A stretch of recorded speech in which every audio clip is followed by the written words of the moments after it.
Alright, there it is. Welcome you all. My name is Gabriel Williams. I'm the founder of Williams Acquired, and today we'll be talking about how small brokerages can compete with national brands. I'm going to be breaking this video down in two sections. This is my first take, so bear with me here. I want to start doing things a little more raw and getting. I'm gonna make mistakes on the camera. I'm not perfect. I'm human, but I'm gonna get straight to it though. So first thing, right?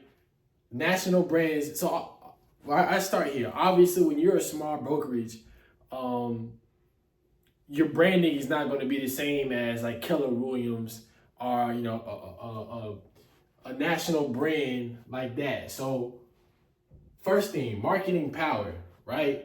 The edge that national brands have over small brokerages is that they can spend a ton. They can spend a lot of money on ad spend, and brand recognition. So they can always spend money to market their stuff, get their name out there, right? They have plenty of resources to allocate towards that. Small brokerages don't really have that much. That costs a lot of money. That costs a lot. So recruiting, right? Another edge that a lot of national brand brokerages have is that they can recruit.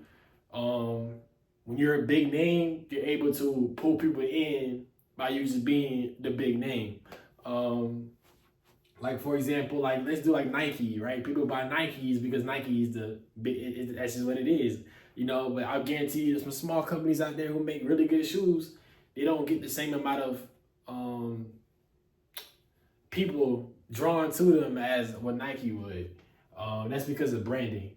So we'll get to the small brokerages part, right? First thing, exclusive and personal. So as a small brokerage, the advantage that you have, right, is that one, you're local. So when you're local, you can understand where you're at the best way, better than anybody else, right? You can understand your area, your market, you can communicate that well. So that is definitely a big advantage you have over national brands. And on top of that, you can be very personal. So you can be very hands-on. You can offer them support that national brands can't really provide them support in. Very one-on-one personal contact, right? That's a lot of people do prefer that over a national brand where it's kind of hard to reach people. You got to take it up the chain. You know, you can talk to people right where they are by being a small brokerage. Next thing is flexibility, right? So you're not tied to corporate systems. So that means you can start innovating things a lot faster, right? You're not tied down to a bunch of policies or, like I said, systems. You're not tied down, so you can start, implementing things a whole lot faster than a national brand can. That's a huge advantage, right? And culture. So again, when you have agents in your brokerage, you want them to feel like, okay, this is a good place. I want to work here. This is where I want to work at, right? They feel good about working there. You can do that a lot better than what a national brand can because it's a lot more people, right? It's hard to manage a lot. If you have, let's say, 30 people, it's easier to manage 5 than it's manage 30. So, you being smaller, you can take that as an advantage and really invest in your agents, right? Invest in their future, invest in them. Like you can build a very tight culture with a small brokerage. And that's a huge advantage because again, a lot of people like to go to national brands because it's the big thing, right? Like let's take out a real estate. Let's go to like investment banking, right? The JP Morgan. Like everybody want to work there because it's the big thing, right? But again, there's many small companies that people would love to do banking in. It'll work out. A good salary, good hours, probably way better hours what you get at JP Morgan. But I'm just taking that out of context. But it's the same thing. It applies to real estate as well.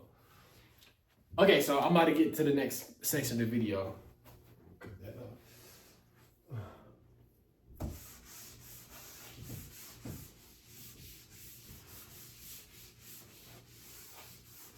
Okay, so I'm back in the second half. All right, so now we get into the nitty gritty. So in order to compete, right, with national brands, this is how you do it, right? Opportunity flow, okay? What you need to do is give your agents leads, all right? Give your agents leads. Install the sales engine, Okay? Install a sales agent, have a pipeline of exclusive leads coming to your agents, right? It is consistent. Let your agents get, let's see how to brain fart. Let your agents get leads, okay? Have a pipeline set up for them, all right? 2, you don't pay for leads, we get them to you, right? So again, you can pitch as a brokerage, have you compete against these national brands, you can pitch this, right? You don't get to pay for leads, we get them to you, right? There's a lot of agents who do invest in Zillow, OpCity, they get burned, right? They get burned, they don't want to deal with it no more. I'm speaking from experience too, my own mother, right? My father, everybody is a real estate agent that I know has used these programs in these systems and they got burned by it, okay? 3, retention through value. Okay, so you can so I'll say this. I'm a big believer that agent retention is the most important thing you can have as a brokerage. Okay, because your agents are what's going to make you money. Your agents is your engine. All right, but agents with consistent deals do not leave. There's no reason to leave a brokerage if you're getting consistent deals, right? Because as a real estate agent, what you need is deals. Okay? I'm sorry. What you need is leads. Excuse me. You need leads. So agents with consistent leads don't leave. All right. I'm sorry for the typo. Well, agents with consistent leads don't leave. 4, brokers profit, right? So when you have all this set up, okay, you're profiting off your own because if you're able to provide a pipeline to your agents that they give them leads, you're going to then profit because your agent will be closing deals, right? And you're going to get a cut of that closing. Each closing your brokerage does, wherever your splits are set up, you're going to get a cut out of every last one of them.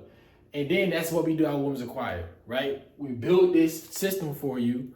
And not only that, we will pay you back a small percentage of what we make from the closings your agents close, right? So it's a lot of money being funneled through you. It's ownership, right? This is how you get ahead when it comes to brokerages, right? You want to compete with these national brands, right? This is how you get ahead. So I want to keep that short. I feel like this video was long, longer than what it should have, but I appreciate you all for tuning in, and y'all take care.